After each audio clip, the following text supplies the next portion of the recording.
എല്ലാവർക്കും ഇസൈവ യൂട്യൂബ് ഫാമിലിയിലേക്ക് സ്വാഗതം. അപ്പോൾ ഞാൻ ഉണ്ടാക്കാൻ പോകുന്നത് ഉരുളക്കിഴങ്ങ് കൊണ്ട് ബോണ്ടയാണ് ഉണ്ടാക്കാൻ പോകുന്നത്. ഞാൻ വീട്ടിൽ സ്ഥിരം ഉണ്ടാക്കുന്നതാണ്. എൻ്റെ കുട്ടികൾക്ക് ഭയങ്കര ഇഷ്ടമാണ്. കുറേ ഇങ്ങനെ മേടിച്ച് കഴിക്കും അവർക്ക് അത്രയ്ക്ക് ഇഷ്ടമാണ്. അപ്പോൾ നമുക്ക് എങ്ങനെ ഉണ്ടാക്കുന്നതെന്ന് നോക്കിയാലോ.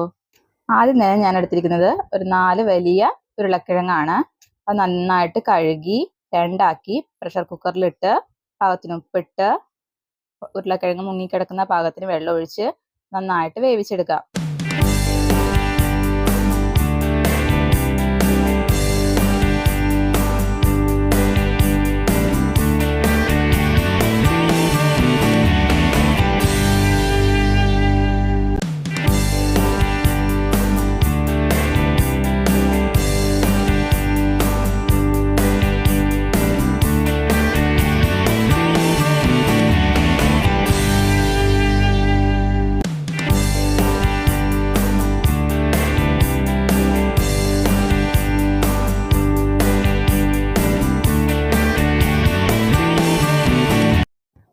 ഇപ്പോൾ ഉരുളക്കിഴങ്ങ് പാകത്തിന് വെന്തിട്ടുണ്ട്.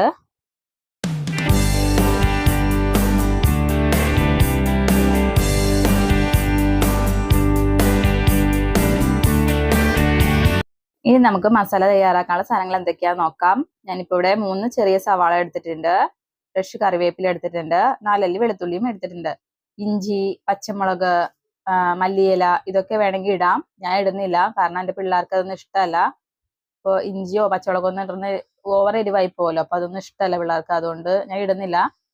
നിങ്ങളുടെ ഇഷ്ടത്തിന് അതൊക്കെ ഇട്ട് മിക്സ് ചെയ്തെടുക്കാവുന്നതാണ്.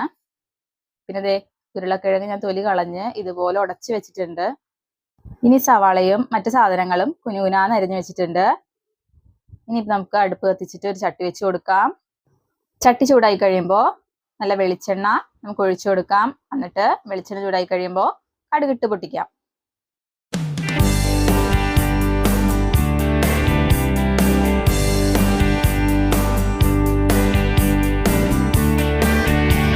ഇപ്പോൾ കടുകൊക്കെ പൊട്ടി വന്നിട്ടുണ്ട്.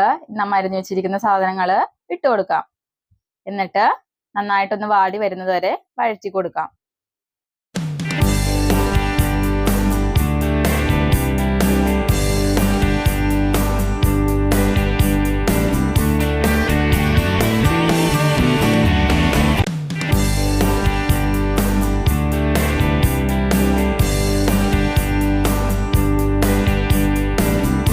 കണ്ടോ, ഇപ്പൊ നന്നായിട്ടൊന്ന് വാടി വന്നിട്ടുണ്ട്. ഇനി നമുക്ക് ഇതിലേക്ക് മസാലകൾ ചേർത്ത് കൊടുക്കാം. ഞാൻ ഇവിടെ എല്ലാം കൈക്കണക്കാണ് കേട്ടോ. ഇപ്പൊ ഉപ്പിട്ട് കൊടുക്കുന്നുണ്ട്. പാകത്തിന് ഉപ്പ് ഇപ്പോഴാണ് ഇടുന്നത്. പിന്നെ പൊട്ടറ്റോ വേവിച്ചപ്പോൾ നമുക്ക് ഉപ്പിട്ട് കൊടുത്തിട്ടുണ്ടായിരുന്നല്ലോ, അപ്പോൾ കുറച്ച് മാത്രം ഇട്ടാൽ മതി. പിന്നെ നമുക്ക് മഞ്ഞൾപ്പൊടി ആവശ്യത്തിന് ഇട്ട് കൊടുക്കാം. കൈയളവാണ്, അതുകൊണ്ട് ഞാൻ അളവൊന്നും പറയുന്നില്ല. പിന്നെ ഇച്ചിരി മല്ലിപ്പൊടി ഇട്ട് കൊടുക്കാം. പിന്നെ ഇച്ചിരി മീറ്റ് മസാലയും കൂടി ഇട്ട് കൊടുക്കാം. ചിക്കൻ മസാല അല്ല, മീറ്റ് മസാലയാണ് ഞാൻ ഇവിടെ ഇടുന്നത്. പിന്നെ മുളക് പൊടിയൊന്നും ഞാൻ ഇടുന്നില്ല.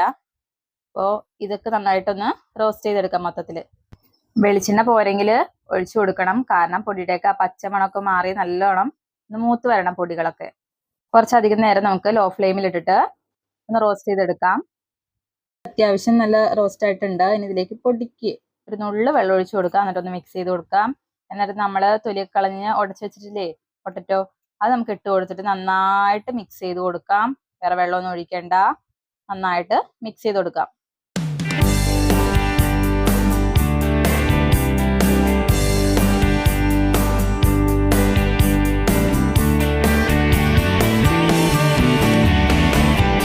ഇനി നമുക്ക് ഫ്ലെയിം ഓഫ് ചെയ്തിട്ട് ഈ പൊട്ടറ്റോ മിക്സ് ചെയ്തത് നമുക്ക് വേറൊരു പാത്രത്തിലാക്കി വെക്കാം. എന്നിട്ട് അത് ആറുന്നത് വരെ വെയിറ്റ് ചെയ്യാം. ഇത് ആറുന്ന സമയം കൊണ്ട് നമുക്ക് ബാറ്റർ തയ്യാറാക്കാം. ഞാനിപ്പോൾ ഇവിടെ എടുത്തിരിക്കുന്നത് ഗോതമ്പ് പൊടിയാണ്. ആവശ്യത്തിന് ഗോതമ്പ് പൊടി എടുക്കുക, അതിലോട്ട് ഒരു നുള്ളു ഉപ്പിട്ട് കൊടുക്കുക. എന്നിട്ട് ആവശ്യത്തിന് വെള്ളം ഒഴിച്ചിട്ട് ഓവർ ലൂസായി പോവാണ്ട് നമ്മൾ പഴംപൊരിക്കൊക്കെ ബാറ്റർ ഉണ്ടാക്കില്ലേ, അതേപോലെ ബാറ്റർ ആക്കി എടുക്കുക. ആ മസാല ഒന്ന് ചൂടാറിയപ്പോഴത്തേക്കും ഞാൻ ഇതുപോലെ ബോൾസ് ആക്കി വെച്ചിട്ടുണ്ട്. ഓരോരുത്തരുടെ ഇഷ്ടത്തിനനുസരിച്ച് വലുതോ ചെറുതോ ഒക്കെ ആക്കാം. പിള്ളേർക്ക് ചെറിയതല്ല ഇഷ്ടം, അതുകൊണ്ട് ഞാൻ ചെറുതാക്കി എടുത്തിട്ടുള്ളൂ. കയ്യിൽ ഒട്ടുകയാണെങ്കിൽ ഇച്ചിരി വെള്ളം കയ്യിൽ നിന്ന് നനച്ചിട്ട് ഒന്ന് ബോളാക്കി എടുത്താൽ മതി. ഇതാ ഇപ്പോൾ അതേ ഗോതമ്പ് പൊടിയുടെ ബാറ്റർ റെഡി ആയിട്ടുണ്ട്. കാരണം നമുക്കിത് പൊട്ടറ്റോ അതിലോട്ട് മുക്കിയിട്ട് വേണം നമ്മൾ വെളിച്ചെണ്ണയിൽ വറുത്ത് കോരാൻ. ഇനി അടുപ്പ് കത്തിച്ചിട്ട് ഒരു ചട്ടി വെച്ചിട്ട് ചട്ടി ചൂടാവുമ്പോൾ നമുക്ക് നല്ലോണം വെളിച്ചെണ്ണ ഒഴിച്ചു കൊടുക്കാം. കുറച്ചധികം വെളിച്ചെണ്ണ ഒഴിച്ചു കൊടുക്കാം. ഞാൻ ഇപ്പൊ ഇവിടെ വെളിച്ചെണ്ണയാണ് എടുത്തിരിക്കുന്നത്. മാവിലൊക്കെ ഉണ്ടോ സാധാരണ ബോണ്ട ഉണ്ടാക്കുന്നത്. പക്ഷെ ഞാൻ ഇപ്പോൾ ഗോതമ്പൊടി ആണ് എടുത്തിരിക്കുന്നത്. ഇപ്പന്നല്ല, എപ്പോഴും ഞാൻ ഗോതമ്പൊടിയിലാണ്. ഗോതമ്പൊടി ഉണ്ടെങ്കിൽ ഞാൻ ഗോതമ്പൊടിക്കാണ് ഉണ്ടാക്കാറ്. അതും ഹെൽത്തി ആണല്ലോ. അപ്പോൾ സ്കൂളൊക്കെ ഇട്ട് വരുമ്പോൾ ഒരു ഈവനിങ് സ്നാക്ക് ആയിട്ട് കുട്ടികൾക്ക് കൊടുക്കാം. അധികം എരിവില്ല, പച്ചമുളകില്ല, ഇഞ്ചിയില്ല. പിള്ളേർക്ക് ഇഷ്ടപ്പെടും. ഇപ്പൊ വലിയ ആൾക്കാർക്ക് കഴിക്കാനാണെങ്കിൽ ഈ പറഞ്ഞ സാധനങ്ങൾ പച്ചമുളക് ഇടാം, ഇഞ്ചി ഇടാം, മല്ലിയില, അങ്ങനത്തെ സാധനങ്ങൾ നിങ്ങൾക്ക് ഇഷ്ടമുള്ളതൊക്കെ ഇടാം. ഇതുപോലെ എന്നിട്ടൊരു മസാല ആക്കി എടുത്താൽ മതി. അപ്പൊ ദേ തിളച്ച എണ്ണയിലേക്ക് നമുക്ക് ഇതുപോലെ ഓരോ ബോൾസ് ആ ഗോതമ്പ് പൊടിയുടെ ബാറ്ററിൽ മുക്കി ഇട്ട് കൊടുക്കാം. നമുക്ക് കൈയൊക്കെ പൊള്ളാണ്ട് പ്രത്യേകം ശ്രദ്ധിക്കണം കേട്ടോ. അപ്പൊ ചെറിയ പിള്ളേരൊന്നും ഈ വീഡിയോ കണ്ടിട്ട് ഉണ്ടാക്കാൻ ശ്രമിക്കരുത്. അച്ഛനോടോ അമ്മനോടോ ഒക്കെ പറഞ്ഞ് അവരോട് ഉണ്ടാക്കി തരാൻ പറയണം. കുട്ടികളൊന്നും ഉണ്ടാക്കാൻ നിൽക്കരുത്, കൈ പൊള്ളും, സൂക്ഷിക്കുക. ഇതുപോലെ നമുക്ക് എല്ലാ ബോൾസും ഇട്ടിട്ട് വറുത്ത് നമുക്ക് കോരിയെടുക്കാം. ഇതിപ്പോ ഹൈ ഫ്ലെയിം അല്ല, ഒരു മീഡിയം ഫ്ലെയിമിൽ ഇട്ടിട്ടാണ് ഞാനിപ്പോ വറുത്ത് കോരാൻ പോകുന്നത്. ഇതിപ്പോ ഒരു സൈഡ് ആയിട്ടുണ്ട്, അപ്പൊ ഞാൻ മറിച്ചിട്ടതാണിത്. ഇതുപോലെ അപ്പുറത്ത് ഗോൾഡൻ കളർ ആവുമ്പോഴത്തേക്കും നമുക്ക് കോരിയെടുക്കാവുന്നതാണ്.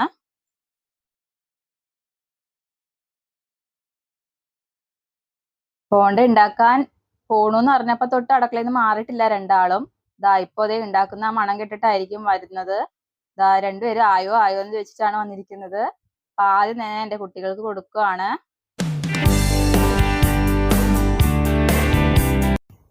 രണ്ടുപേരും ബോണ്ടയൊക്കെ കൊണ്ടുപോയി. ഇതേ ഞാൻ ഇങ്ങനെ വറുത്ത് കോരിക്കൊണ്ടിരിക്കുവാണ്. അപ്പോ അതെ ആയത് നിങ്ങൾക്ക് കാട്ടാം. ഇത് കണ്ടോ, ചൂടോടെ തന്നെ കഴിക്കാൻ നല്ല ടേസ്റ്റ് ആണ്. തണുത്ത് പോയാലും കുഴപ്പമൊന്നുമില്ല, നല്ല ടേസ്റ്റ് ആണ്, സോഫ്റ്റ് ആണ്. ഇത് അടുത്തത് ആയിക്കൊണ്ടിരിക്കുകയാണ്. അപ്പോ പിള്ളേർക്കൊക്കെ ഭയങ്കരമായിട്ട് ഇഷ്ടമാവും. നിങ്ങൾക്ക് ഒന്ന് ഉണ്ടാക്കി കൊടുക്കാവുന്നതാണ്. എന്നിട്ട് അഭിപ്രായം പറയണം. കണ്ടോ, ചൂടോടെ കഴിച്ച് നല്ല ക്രിസ്പിനെസ് ഒക്കെ ഉണ്ടാവും. പിന്നെ ബാറ്റർ നമ്മൾ തയ്യാറാക്കുമ്പോഴത്തേക്കും ഇച്ചിരി അരിപ്പൊടി ഇട്ട് കൊടുത്താൽ ഇച്ചിരിയും കൂടി മൊരിമൊരിപ്പ് ഉണ്ടാവും. ഞാൻ ഇപ്പൊ അരിപ്പൊടി ഒന്നും ഇട്ട് കൊടുത്തിട്ടില്ല, എങ്കിലും നല്ല ടേസ്റ്റ് തന്നെയാണ്. ഞാൻ ഇത് എപ്പോഴും ഉണ്ടാക്കി കൊടുക്കുന്നതാണ്. പിള്ളേർ പറയുമ്പോൾ ഞാൻ ഉണ്ടാക്കി കൊടുക്കുന്നതാണ്. അപ്പൊ അവർക്ക് ഇഷ്ടമായിട്ടുണ്ട്. അപ്പൊ ഈ വീഡിയോ ഇത്രേ ഉള്ളൂ. അപ്പൊ നിങ്ങൾക്ക് എല്ലാവർക്കും ഇഷ്ടമായി എന്ന് വിചാരിക്കുന്നു. ഇഷ്ടമായെങ്കിൽ ലൈക്ക് ചെയ്യുക, സപ്പോർട്ട് ചെയ്യുക. അപ്പൊ അത്രേ ഉള്ളൂ. Thank you.